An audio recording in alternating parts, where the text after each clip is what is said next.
Emmanuel Montégard et Jean-Arnaud Montégard étaient deux personnes qui vivaient ensemble, seules, dans une maison très particulière, car un soir cette maison fut attaquée et prise d'assaut.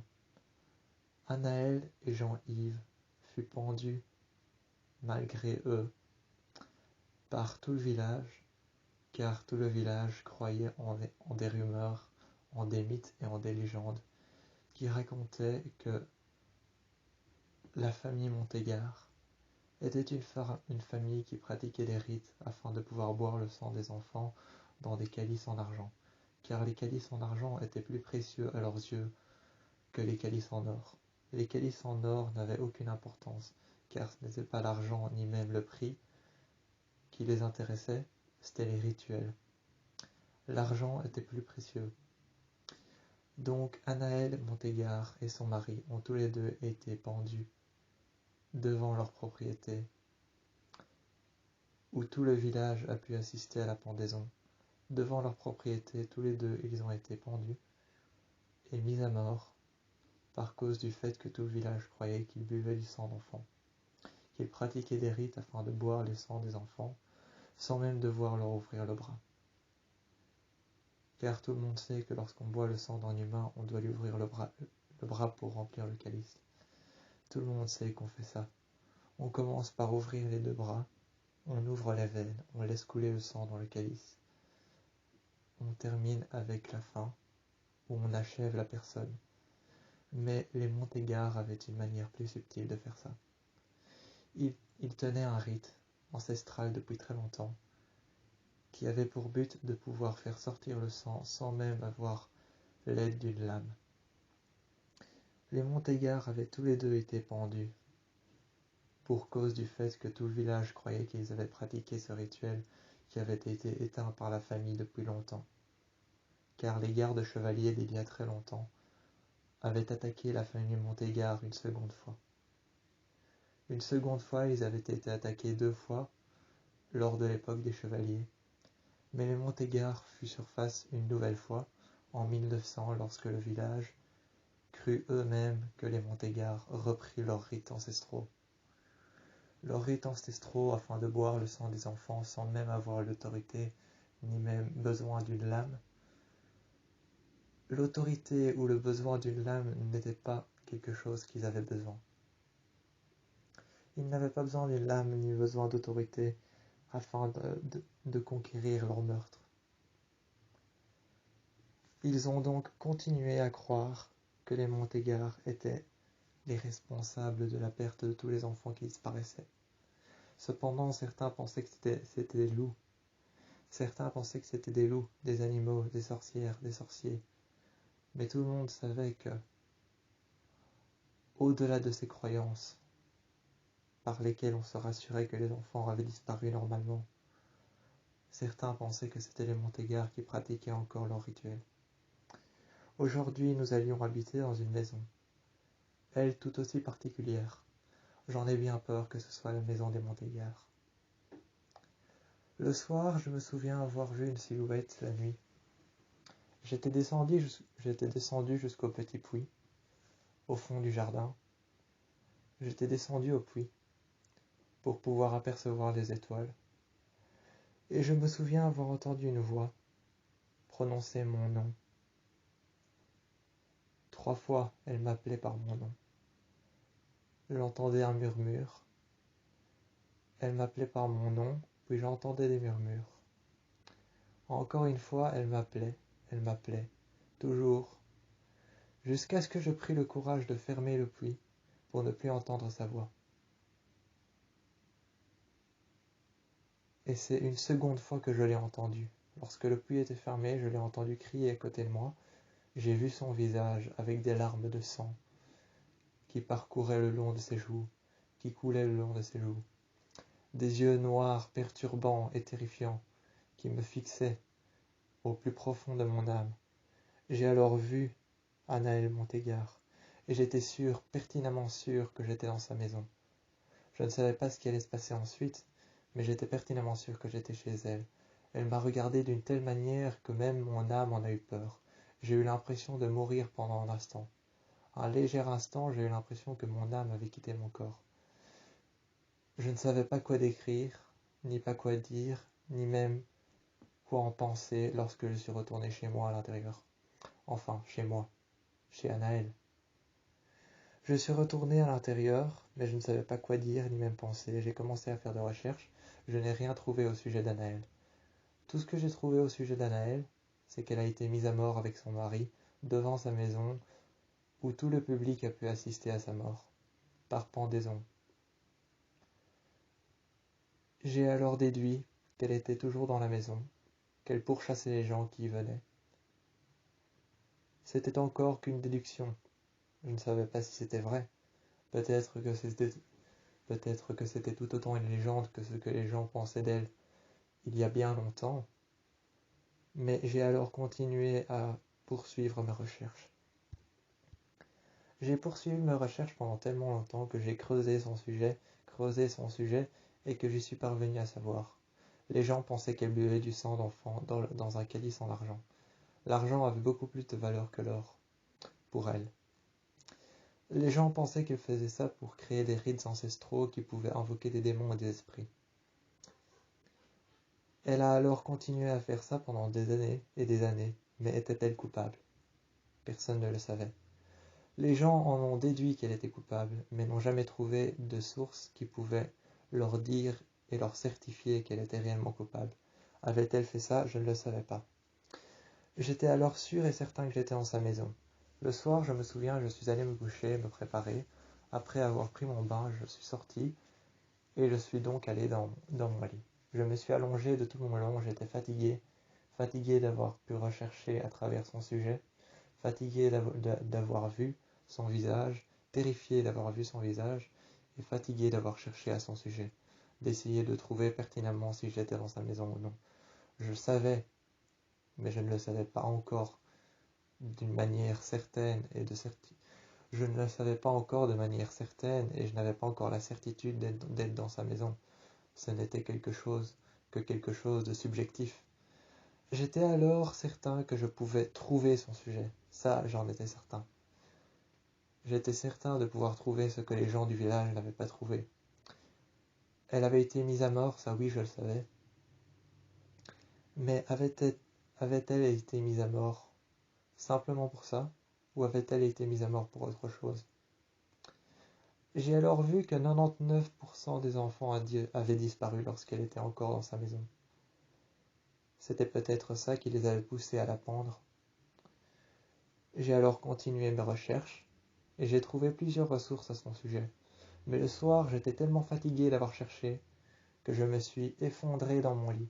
Lorsque je dormais, deux mains m'ont attrapé le visage, m'ont tenu la bouche pour que je puisse m'empêcher de crier. Et alors, je ne pouvais crier, mais je voyais son regard à travers mes yeux. Je n'étais pas sûr qu'elle était là, mais je regardais vers le haut, je voyais son regard, je voyais ses larmes de sang couler. Ses larmes de sang coulaient et tombaient du mur, car je la voyais au-dessus de moi. Ses larmes de sang coulaient autour de ses joues. Le contour de ses joues était recouvert de sang, et le sang tombait sur moi.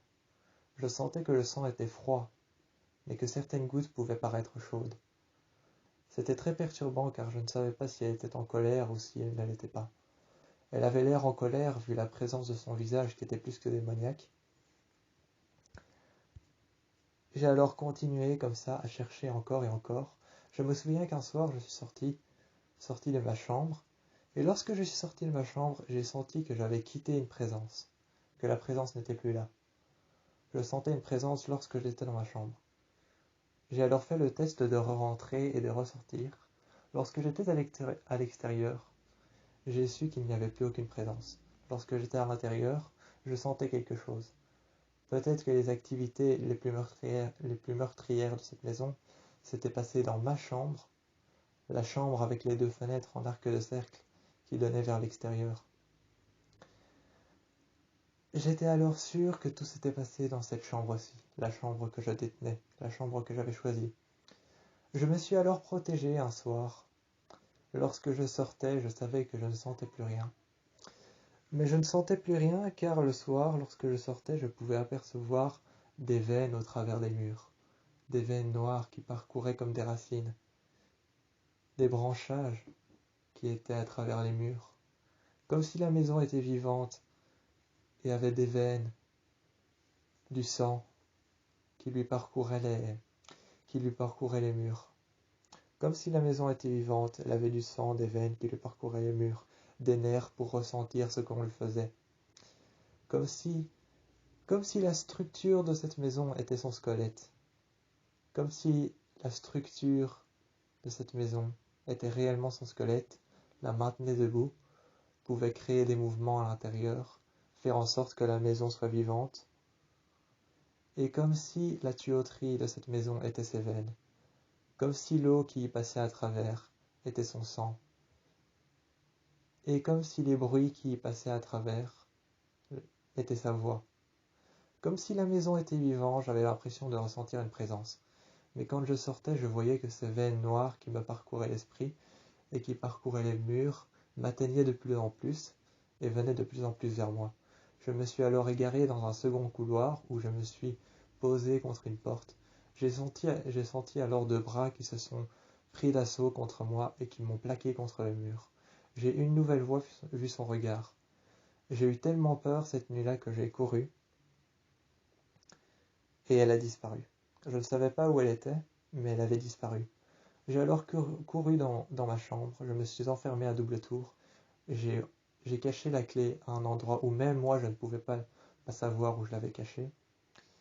J'ai essayé de ne plus retrouver cette clé, je me suis enfermé dans la chambre et lorsque je dormais, j'ai pu sentir une griffe contre les armoires. Je ne la sentais pas réellement, mais je sentais sa présence. Et lorsque j'ai entendu un bruit, j'ai pu regarder qu'une griffe avait ouvert la porte et était en train de rentrer à l'intérieur, comme si c'était un endroit où elle se cachait, ou sa propre maison. Ça pouvait être un des deux. Elle rentrait à l'intérieur comme pour me persuader de moi-même me lever et de venir voir ce qu'il y avait à l'intérieur. Me persuadant d'ouvrir la porte, je ne l'ai pas fait, je me suis réendormi.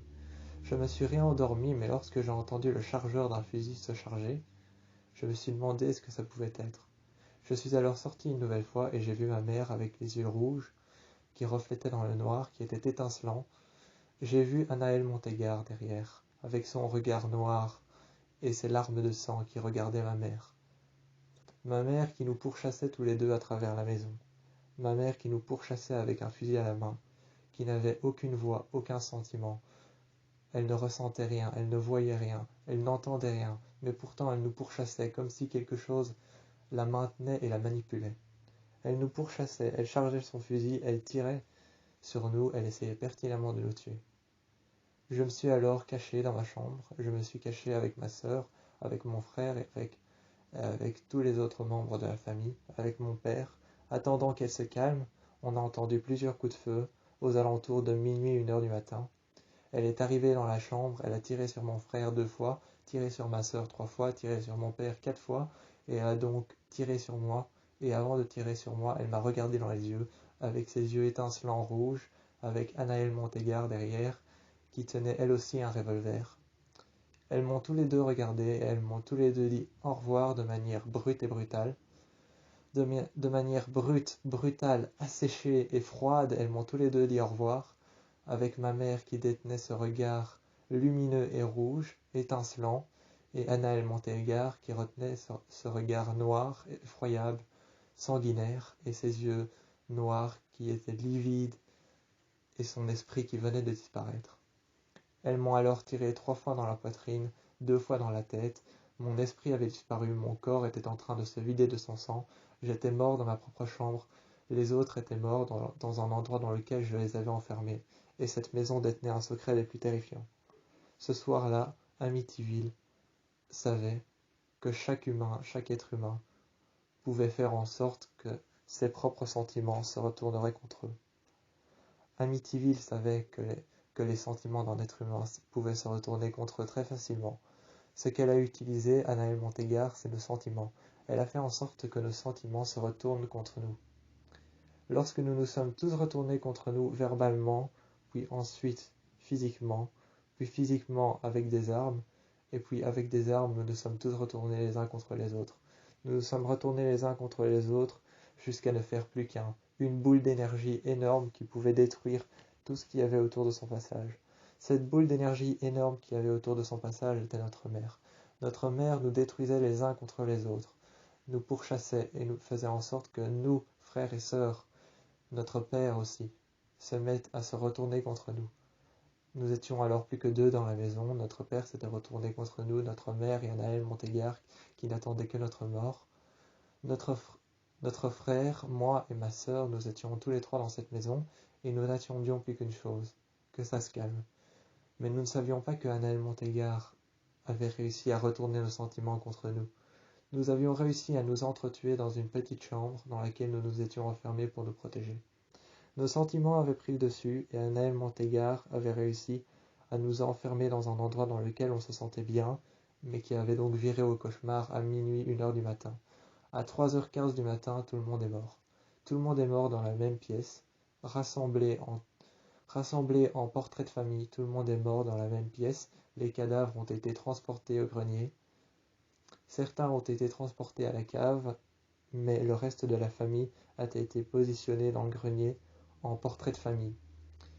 Une photo se trouvait juste à côté des cadavres qui ont été déposés comme s'ils étaient en portrait de famille. C'était une des scènes les plus sinistres au monde. La scène qui a marqué nos esprits, la scène qui marquera nos esprits à tout jamais. La scène de nos cadavres disposés en portrait de famille, en haut dans un grenier délabré et abandonné, couvert d'humidité et de pourriture. Nos cadavres étaient positionnés en portrait de famille avec une photo juste à côté qui avait été prise à l'instant de notre mort. Cette position de nos propres cadavres dans le grenier sera la dernière vision que nous avions eue de notre vie. C'est alors là que s'achève l'histoire d'Amityville. Amityville sait très bien que l'humain sait faire en sorte que les sentiments prennent le dessus. Et lorsque les sentiments prennent le dessus, l'humain n'a plus de contrôle, le self-control disparaît, et alors la mort prend le dessus. Anaël Montégard avait tout prévu. Elle n'avait pas seulement bu du sang dans un calice en argent et créé des rituels, elle avait prédit notre mort, elle avait prédit notre arrivée, elle savait comment faire pour nous éloigner de sa maison, elle savait comment faire pour nous tuer, elle savait comment faire pour prendre l'emprise sur notre famille, pour prendre l'emprise sur nous tous, elle savait comment faire. Mais seulement, si seulement elle avait su que nous étions persévérants, que nous allions persévérer jusqu'à la fin. Nous avions persévéré jusqu'à la fin à essayer de tenir, à essayer de ne pas mourir de manière atroce et lugubre. Nous avions tous pris le courage de nous battre jusqu'à la fin. Nous nous sommes tous battus jusqu'à la fin. Cependant, Anaël Montégard était trop forte. Son regard était trop fort. Son regard lumineux, recouvert d'un sang rouge qui parcourait ses joues et qui coulait le long de son corps. Elle nous regardait et lorsqu'elle nous regardait, personne ne savait quoi dire ni même penser. C'était une crise de tétanie qui se manifestait. C'était la peur elle-même qui parcourait nos veines.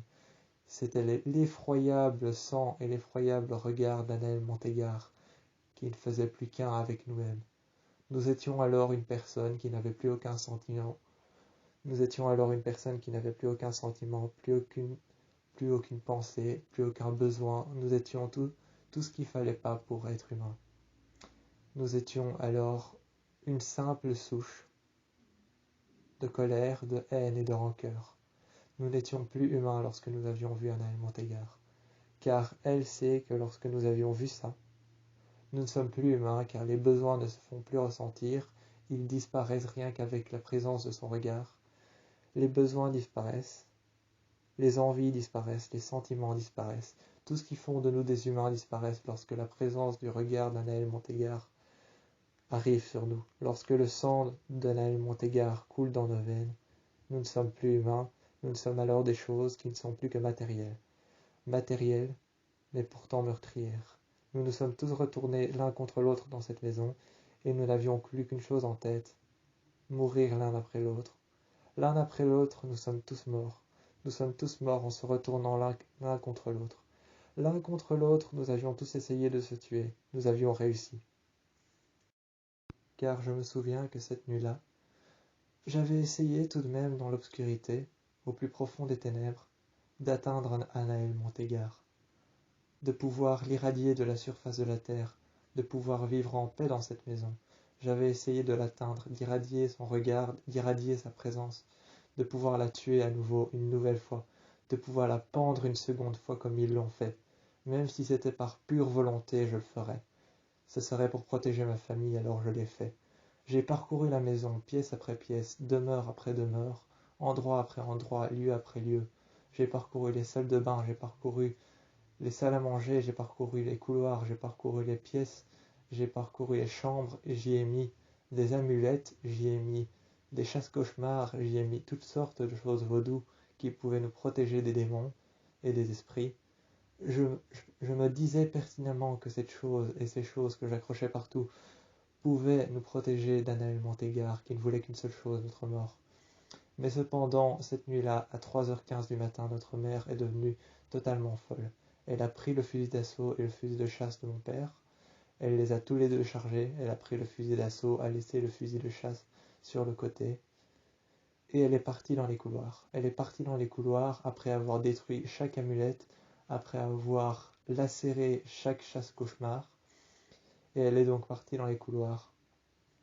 Elle est partie dans les couloirs. Anaël Montégard détenait le fusil d'assaut. Ma mère détenait le fusil de chasse. Et elles étaient toutes les deux parties dans les couloirs. Et Anaël Montégard détenait donc ma mère sous son emprise. Ma mère sous son emprise avec ce regard rouge et étincelant. Anaël Montégard avec son regard noir et ses larmes de sang qui nous percutaient l'esprit et qui ne faisaient que nous paralyser plus qu'autre chose. La peur faisait son entrée dans cette maison et était déjà présente depuis bien longtemps.